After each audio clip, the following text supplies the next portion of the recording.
ئەمە بەشێکە لە دیمەنی پەلاماردانی ژنان لە یەکەم ڕۆژی هەڵمەتی بەرەنگاربوونەوەی توندوتیژی دژی ژنان لە هەرێمی کوردستان. پاساوی ئەم پەلامارەش نەبوونی مۆڵەتە.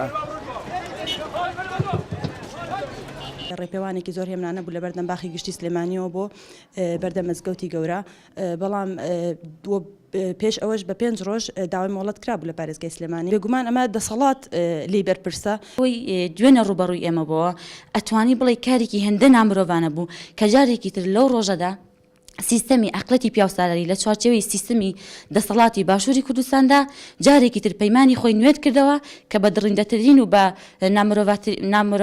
نامرۆڤانەترین شێوە ڕوبەڕووی ژنان بێتەوە. لە بەرامبەر ئێمەدا هێرشێکی زۆر ناڕەوا ئەنجام درا، هەوڵدرا بە هەموو شێوازەکان سەرکوتی ئێمە بکرێ و ئێمە پێمان وایە ئەو هێرشە تەنیا لە بەرامبەر ڕێکخراوی ژنانی ئازادی خوازە ئەنجام نەدراوە، بەڵکو لە بەرامبەر کۆی ژنانی ڕێکخراوەکان و کۆی چالاکوانانی ژنانی باشووری کوردستان ئەنجام دراوە. وەکو کەسێکی یاساییش ئەوان حەقی خۆیانە یعنی. ئەندامێکی پەرلەمانی کوردستان لە فراکسیۆنی گۆڕان دەڵێت بە دۆداچوون دەکەن و ئەو کارش بە کارێکی دژ بە مافەکانی مرۆڤ ناودەبات. زیاتر لە 30 ڕێکخراوی ژنانیش ئیدانەی دەکەن و سبەینێش گردبوونەوەیەک ئەنجام دەدەن.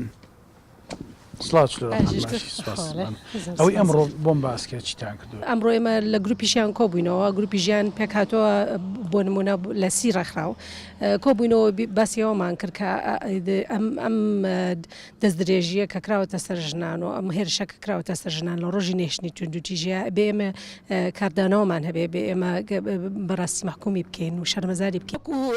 وەکو هەموو فراکسیۆنی گۆڕان و بە تایبەتی وەکو ژنەکانی ناو فراکسیۆنەکە بە دوواداچوون بۆ ئەو مەسەلەیە دەکەین و ئەوێ بگەینە نەتیجەیەک. و حەمید نزار عەبدوڵڵا ئەفسەر لە دیوانی پارێزگای سلێمانی لە پەیوەندیەکدا بەکێنێنی ڕاگەیان ئەو ژنانە داوای مۆڵەتیان کردو و ڕێگەیان پێدراوە لە ناو پارکی دایک چالەکیەکان ئەنجام بدەن، بەڵام ڕازی نەبوون. سەبارەت بە هێرشەکەش ئەو ئەفسەرەوتی بە هێزە ئەمنەکانیان ڕاگەیاندووە کە ئەو چالاشیە مۆڵەتی نییە و نابێت ڕێگە بە ئەنجامدانی بدەن. لەبارەی پەلاماردانی ژنانی شەوە دەڵێت پەیوەندی بەوانەوە نییە. کێنێن هەوڵیدا لێدوانی پۆلیسی سلێمانی وەربگرێت، بەڵام ئامادە نەبوون هیچ لێدوانێک بدەن. عەبدوڕەحمان ئەبوبەکر، کێنێن سلێمانی.